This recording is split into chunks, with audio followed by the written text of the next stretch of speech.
assuming one of you guys will be a little funny at a given time. Just a test. It's a test. Ha ha ha. Ha ha ha. Take 68. All right. Oh my God. Season 52. Longest day ever. It Take is 68. Episode 14. July 15th, 1825. All right. Well, sweet. So welcome back, or welcome for the first time. We're the Nautilus Studio M31 files, and today we have a guest. His name is Chris Bjornn. Hey, That's him. that's this guy right here. Thanks for having me. You're welcome. You're welcome. Thanks for coming. Yeah. Appreciate it. Yeah. So, Chris, first question: where are you from? Salt Lake City. Okay. From Utah. Yep. Right. That one, not the other. Not the other Salt Lake City. Okay, good. Tell us about how. So you grew up there? Yep. Okay. Yep. Grew up And in you Salt Lake. Stayed there for a Yeah. good chunk of your life? Yeah. Stayed there for up until 4 years ago. So, yeah. About 56 years then, yeah. Let's see, 83 to be exact. 83 years, wow. Yeah, so I guess that would be 34 years. Yep. Okay. Yeah. How did you get into music? Yeah, so grew up with, hearing my mom always play acoustic guitar and sing. She was a songwriter, your back mom in the 70s. Right. Yep. Are we interviewing the right person then? Oh, she's way cooler than me. That's for sure. I figured that much. Yeah. I got a smidget of her coolness. Okay. And yeah, so she always played, and eventually when I was like 16, my older brother at the time said that he wanted her to teach him how to play the guitar, so he started taking lessons. And me and my brother were always very competitive with each other, so I started teaching myself in secret because I wanted to be better than him. I wanted to show him up. Yeah. And he stopped taking lessons within a month, and I just didn't stop. Right. Yeah. He really grabbed on, and he didn't. Nope. He still sucks to this day. We'll make sure he gets this video. Yeah. That's right. Love you, Eric, if you hear this. Were you playing in the early stages acoustic, or did you get an electric? No, yeah, just acoustic. Just the mom's 70s Yamaha acoustic. Probably a good guitar. It's beautiful. I love that guitar. You still have it? She still has it. Nice. That's great. Yeah. Do love it, though. Yamaha learned Mom, really you heard well how to copy a Martin. You started learning how to play guitar on your own, and you kept that approach, or did you eventually take lessons and decide, okay, I want to do this full time, or how does? I don't know. I started, playing, and within a few months, like before that, I, always kind of written, songs without even knowing how to play or sing anything, and so writing songs was kind of early for you. Mm-hmm. Yeah, I wrote my first song when I was 12. Wow. But you still remember what that is? oh, I do. Oh, It's so bad. I love it. It's probably your best one. It probably is. Hard to top. Yeah. Yeah, the first one. Just such meaningful lyrics. Right. You from a tapped- 12-year-old. Tapped all of the good lyrics that you'll ever write with. Yeah. Every song says that. I'm just trying to up that one. That's one. There you go. Yeah. But yeah, no, I started writing, and I got a lot more into it. As soon as I could play and sing, and once I figured out how to do both those at the same time, I started playing shows, in secret because I was so embarrassed, thinking I sucked, but I wanted to perform. So what do you mean in secret? Like you wouldn't tell your friends? I just wouldn't tell friends or family that I even knew how to play, that I was writing songs. And after doing that for about a year, I started to tell people that, hey, I have a show coming up. It's at this thing. And so where did you start, and how did you get the gig then? Like, how was the whole thing? The first gig was like a open mic kind of a thing, pretty chill, nice and easy. Well, that's a great way to start. I agree. Yeah. And then there's this local place in Salt Lake called Kilby Court. That's Cool. just this really small place that they just like you know they invite everyone to be able to like open there and play shows. There's just always something going on. So Nice. yeah. So I started playing some shows there and getting asked back, and that felt nice. And then once my confidence was up a bit more. Sure. That helps. Yeah. Yeah, you need that. Yeah. Now, did you ever, or I'm assuming you did at some point, but maybe I'm wrong, get the bug to play with other people, or get to somehow play with other people? And was there something sure. that happened with that? Yeah, it wasn't until my 20s that I really started to do that, and I still am just playing acoustic guitar at this point. Right. And a good friend at the time who also played acoustic guitar, we started to write some songs together. Okay. And we did that for a couple years, and then I moved into like a cool party house where everybody was a musician, and there's a lot of fun nights to be had, and that birthed a lot of natural, just weird rock music that we came up with, and so did that for a good while under like different monikers, and ultimately it just always ended up coming back to wanting a little more control for how the song would go, and so I've just kind of always deviated right back to solo. Yeah, so you're a singer-songwriter. That's really your thing. Yeah. And some people, So you moved to Dolores 4 years ago, or somewhere else? 4 years ago, moved to Shiprock, New Mexico. That's right. Yep, on the Navajo Nation there, that first main city into it if you come from Salt Lake. What got you to move there? What was the so attraction? my wife, I met her in Salt Lake at the University of Utah. She was doing her medical residency. Okay. And so when she was done with her residency, she got her first job as a physician and wanted to work there. She grew up in Chinle, Arizona, so right in the middle of the Navajo Nation.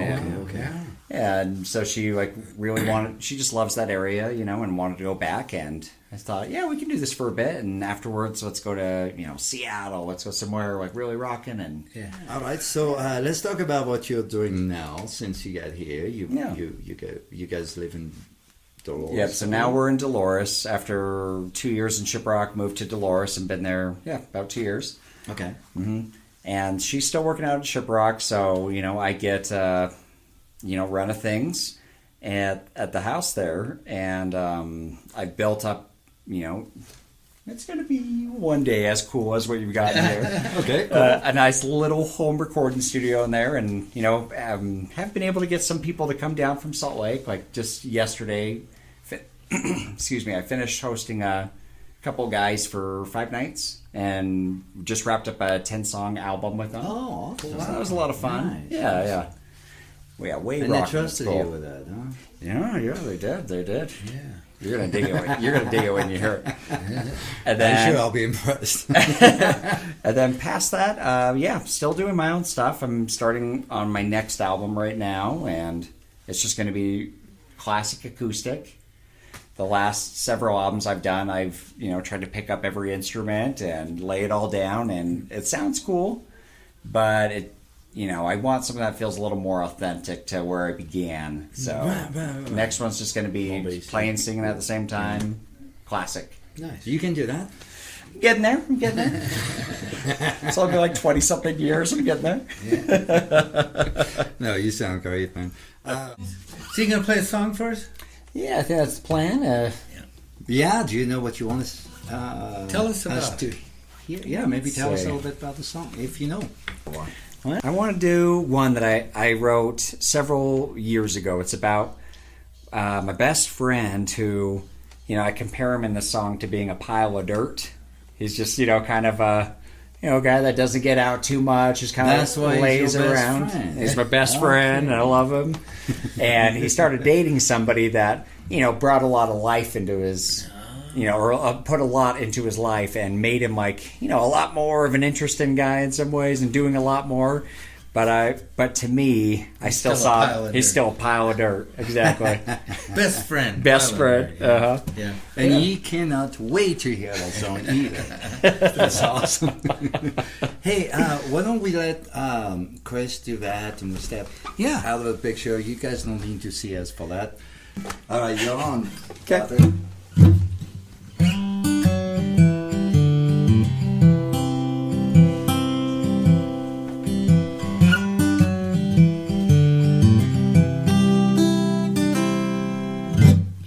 Well, your mind plays tricks on you.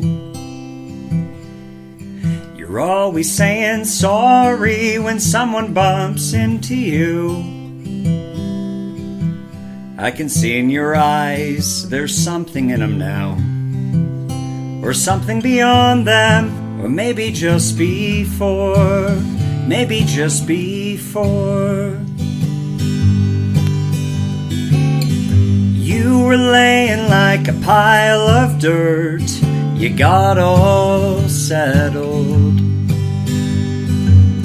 The sun would dry you out, the rain would throw you around and sort of clump you up emotionally. But someone came along who needed you to even out their bed of flowers. So even though there's beauty growing out of you, well, to me you're still a pile of dirt. But now you're a good one. You're a pretty pile of dirt.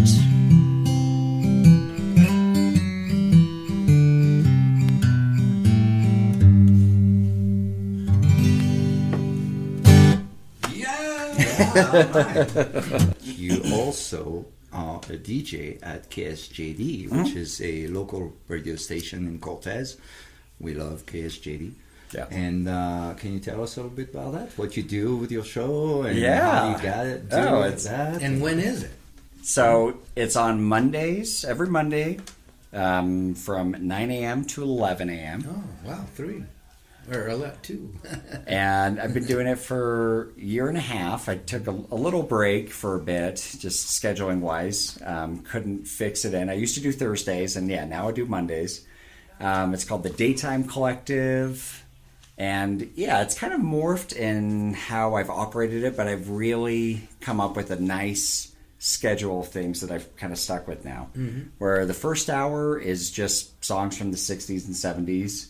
And I'll go around, might do some, kind of classic, like Beatles kind of music, just like really nice pop music from that time. Might have a psychedelic segment. Always have a good acoustic folk segment. But yeah, first hour is just that. Nice. And then after that, next segment is just 80s, then 90s, and then the last 30 minutes is just anything in the last 25 years. And can we find out your handle or your? Yeah. So comes from my last name being Bjorn. BJ is how you start that off. So DJ BJ. I think it's funny. Who doesn't? Those who don't get it. Yeah. And how did you get to simply start doing that? Like what somebody told you, hey, you should be a DJ? No. I was trying to figure out what I'm really going to do in this area because talking about there's only so much you can do. Yeah, like talking about like up in Seattle or something like after leaving Salt Lake, I had this vision that I'd return to reopening a studio, and just because you guys know it's just the best thing being in the studio. Yeah. Oh yeah. And when that didn't pan out, we stayed here. It's so much smaller here.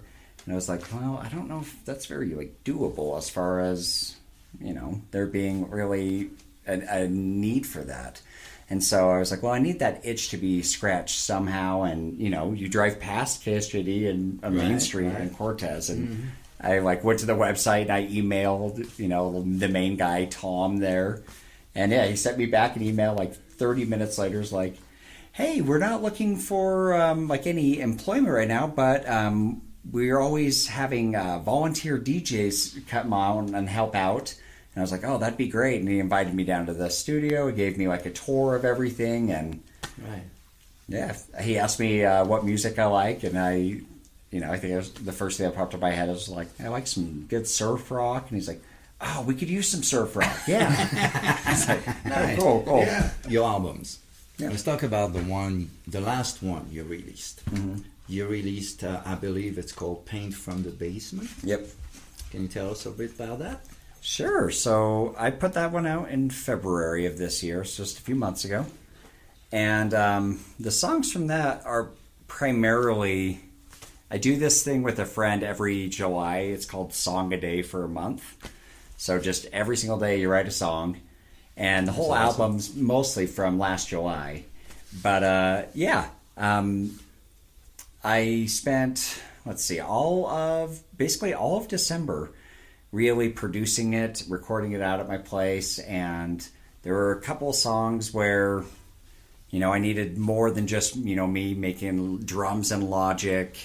Or there was a guitar line I wasn't quite nailing. So this is first album I really embraced hiring out for some assistance on it, just to really, take it up to a level I really wanted it to be. But yeah, it's 10 songs? Yeah, 10 songs. Yeah, I think so. And yeah, even my brother helps out on it. He plays some banjo on a song and sings on one with me. It's mostly about just kind of getting used to and embracing life in this area, if I'm being honest. Oh, yeah. Okay.